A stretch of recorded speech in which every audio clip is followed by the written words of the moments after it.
My dear friends, welcome to my channel.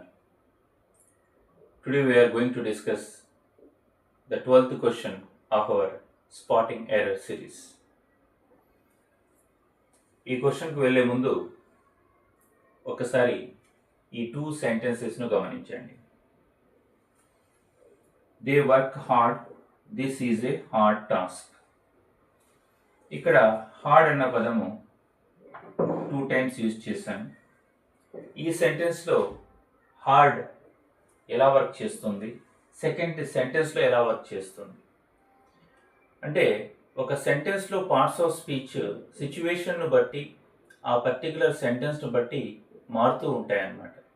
ఇది ఎప్పుడైతే మనం కరెక్ట్గా ఐడెంటిఫై చేయగలమో అప్పుడు ఎలాంటి క్వశ్చన్ అయినా చాలా ఈజీగా సాల్వ్ చేయొచ్చు. They work hard. దే అంటే సబ్జెక్ట్, ఇక్కడ ఇది ప్రొనౌన్ అవుతుంది. వర్క్ వర్బ్, వర్బ్ను మాడిఫై చేసేది అడ్వర్బ్. హార్డ్ అన్నది ఇక్కడ అడ్వర్బ్ అయింది. తర్వాత దిస్ ప్రొనౌన్ ఈజ్ ఏంటి, లింకింగ్ వర్బ్. లింకింగ్ వర్బ్ తర్వాత నౌన్ కానీ అడ్జెక్టివ్ కానీ వస్తుంది. టాస్క్ వచ్చేసి ఇక్కడ నౌన్ అవుతుంది. నౌన్ను మాడిఫై చేసేది అడ్జెక్టివ్ అవుతుంది. హార్డ్ అన్నది ఇక్కడ అడ్జెక్టివ్. ఏ వచ్చేసి నౌన్ ఫిక్సర్, ఆర్టికల్ అన్నమాట.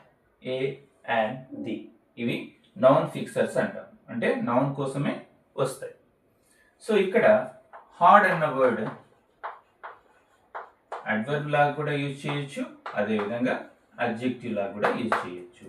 ఫస్ట్ ఈ కాన్సెప్ట్ మైండ్లో పెట్టుకొని క్వశ్చన్కి వెళ్దాం. ఇక్కడ ఈ క్వశ్చన్లో ఇన్స్పైట్ ఆఫ్ ద సెంటెన్స్ మొదలయ్యింది. ఇది ప్రిపోజిషన్.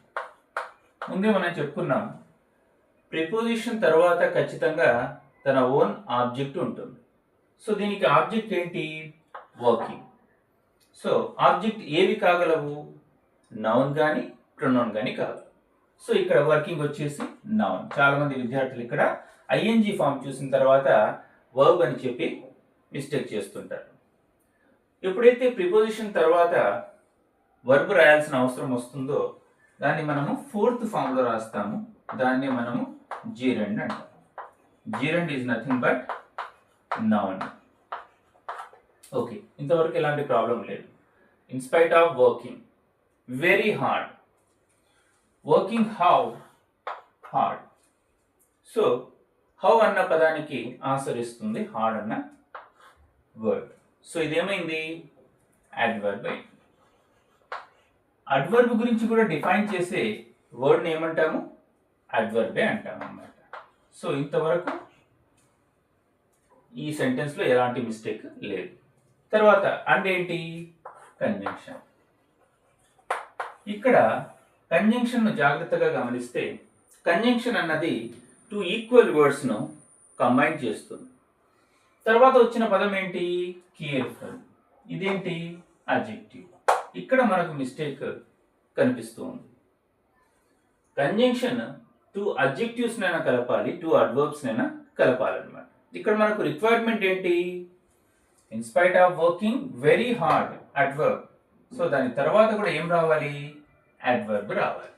కానీ ఏమొచ్చింది, అడ్జెక్టివ్ వచ్చింది. సో ఇది మనం తీసేసి దీన్ని ఏ విధంగా మార్చాలి, అడ్వర్బ్ లాగా మార్చాలి,